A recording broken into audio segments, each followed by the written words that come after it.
వక్స్ సవరణ bill Janasena party ఆమోదం. BJP పంచెని చేరింది కదా, హిందూ భావజాలాన్ని భుజాన్నెత్తుకుంది కదా, అందుకే పవన్ కళ్యాణ్ గారు హిందువులకి మాత్రమే పనిచేస్తున్నారు అనుకునేటువంటి అలా మురిగేటువంటి కొంతమందికి ఈ వీడియో అంకితంగా చూపించాలి.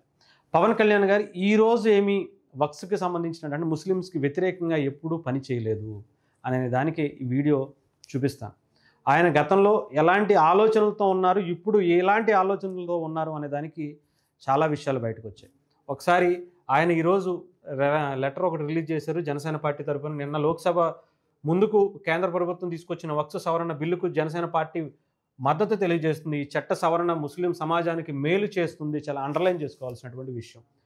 జనసేన పార్టీ మద్దతు తెలియజేస్తుంది. ఈ చట్ట సవరణ బిల్లు ముస్లిం సమాజానికి చాలా మేలు చేస్తుంది అని జనసేన విశ్వసిస్తుంది. ఈ మేరకు లోక్సభలోని జనసేన పార్టీ ఎంపీలకు అధ్యక్షులు పవన్ కళ్యాణ్ గారు దిశానిర్దేశం చేశారు. ఆ బిల్లుకు అనుకూలంగా ఓటింగ్లో పాల్గొనాలని జనసేన పార్లమెంటు సభ్యులకు తెలియజేశారు.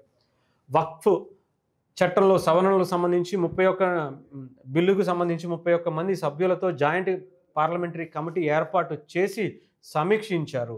సంబంధిత వర్గాలతో, విద్యావంతులతో, పాలనా వర్గానికి సంబంధించినటువంటి నిపుణులతో చర్చించి ఈ బిల్లును రూపొందించారు.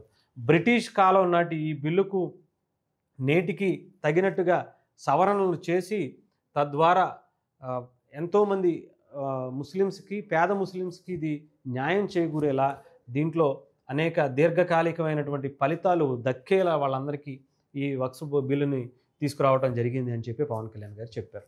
ఇకపోతే ఇది పవన్ కళ్యాణ్ గారు ఈరోజే అంటే సనాతన ధర్మం మీద మాట్లాడేస్తున్నారు, ఆయన ఈరోజే ముస్లిమ్స్కి వ్యతిరేకంగా అయిపోయారని, లేదంటే ముస్లింకి అనుకూలంగానో లేదా హిందువులకు అనుకూలంగానో వెళ్ళిపోయారని అనుకోవాల్సిన పని లేదు.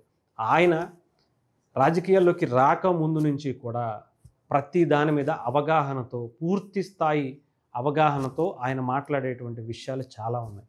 దానికి సంబంధించిన ఒక వీడియో కూడా ఇప్పుడు మీకు చూపిస్తాను.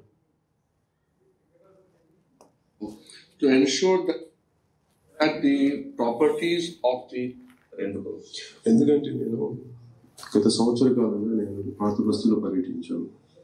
ఎన్నో ముస్లిం కుటుంబాలను కలిశాను, ముస్లిం మత పెద్దలను కలిశాను, ముస్లిం మీడియా అధిపతులను కలిశాను. ఇవన్నీ రిపోర్ట్ అయ్యాయి.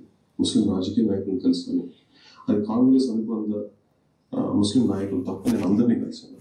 అందరిలో కామన్గా చెప్పే బాధ, ఎందుకంటే వక్ఫ్ ఆస్తులు అనేవి చాలా డబ్బున్న వాళ్ళు వెళ్ళిపోతా తదనంతరం ఇదంతా మీరు ముస్లింలకి చెందాలని చెప్పి అల్లా పేరు మీద రాసి చెల్లిపోతారు. అదేంటంటే వక్ఫ్ ఆస్తుల్ని ఎవరన్నా ముట్టుకుంటే అది స్వయాన భగవంతుడి ఆస్తులు.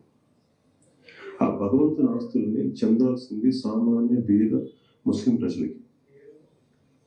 అది అన్యాకనాంతం అని దోపిడీ చేస్తుంటే దానికి పడ్డ బాధ ప్రతి ఒక్క ముస్లింని, నేను కలిసిన ప్రతి ఒక్క ముస్లిం కుటుంబాల నుంచి ప్రతి ఒక్కరు వాళ్ళ బాధ లేదు. ఇది ఈరోజు పవన్ కళ్యాణ్ గారు మాట్లాడింది కాదు.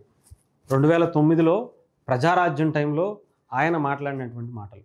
2009 కన్నా ముందే ఆయన ఈ ముస్లిమ్స్కి సంబంధించినటువంటి భూములు, వక్ఫ్ భూముల మీద అప్పటి నుంచే వివాదం రాసుకుంటుంది. చాలామంది ఆ భూములను కాజేయాలని చెప్పి రాజకీయ పార్టీలో ఉన్నటువంటి నాయకులు కాసుకుని కూర్చుంటే దాని మీద ఆయన అధ్యయనం చేసి దాని మీద ఒక సుదీర్ఘమైనటువంటి అవగాహనకు వచ్చిన తర్వాత ఆయన ఈరోజు ఈ బిల్లుకి కూడా ఆమోదం తెలిపారు.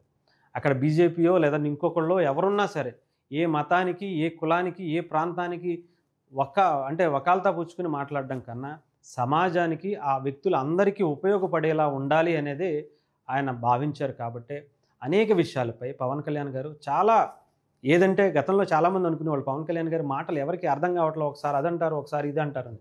పవన్ కళ్యాణ్ గారు ఏది మాట్లాడినా సరే చాలా సుదీర్ఘమైనటువంటి అనుభవంతోనే, ఆయనకున్నటువంటి అవగాహనతోనే మాట్లాడతారు. అందులో ఎటువంటి ఆలోచన లేదు. ఆయన సుదీర్ఘమైనటువంటి లోతైన అధ్యయనం చేసిన తరువాతే దేని గురించైనా ఆయన నోటి నుంచి మాట బయటకు వస్తుంది. అంతే తప్ప ఈరోజు సనాతన ధర్మం గురించి మాట్లాడినా, ఇటు ముస్లిమ్స్ గురించి మాట్లాడినా, క్రిస్టియానిటీ గురించి మాట్లాడినా, సెక్యులరిజం గురించి మాట్లాడినా, లేదా కమ్యూనిస్టు భావజాలం గురించి మాట్లాడినా, బీజేపీ గురించి, ఆర్ఎస్ఎస్ గురించి మాట్లాడినా కూడా పవన్ కళ్యాణ్ గారికి ఒక సుదీర్ఘమైనటువంటి అనుభవం ఉంది. తెలియకపోతే చాలామంది నిపుణులతో చర్చించి మాటలుగా ఆయన అవగాహన చేసుకున్న తర్వాతే మాట్లాడినటువంటి మాటలుగా ఉంటాయి. అంతే తప్ప ఇప్పుడు అంటే గతంలో చాలామంది అనుకుంటారు అప్పట్లో మాట్లాడినవన్నీ ఇప్పుడు పోస్ట్ చేసి చూపిస్తున్నారు. అంటే ఆయన ఆలోచన అప్పట్లోనే ఎంత అద్భుతంగా ఉండేదని ఆలోచించుకోవాలి. సో పవన్ కళ్యాణ్ గారు ఈ ఒక్క డెసిషన్ ఎంత డేరింగ్గా తీసుకుంటారో అనేది ఆలోచించండి. ఏ పార్టీ అయినా సరే ఒక మతాన్నో లేదంటే ఒక కులాన్నో రాజకీయంగా ఓటు బ్యాంకుగానే చూస్తారు తప్ప పవన్ కళ్యాణ్ గారు ఓటు బ్యాంకుగా చూడరు అనడానికి ఇది ఒక్కటే నిదర్శనంగా చూడొచ్చు. ఆయన ప్రతిదీ కూడా సమాజానికి ఏంటి, సమాజానికి ఎలా ఉపయోగపడుతుందని చూస్తారు తప్ప పార్టీగా వ్యక్తిగా ఆయనకి ఎలా ఉపయోగపడుతుంది అన్నది మాత్రం అస్సలు ఏ రకంగానూ కూడా ఆలోచించరు.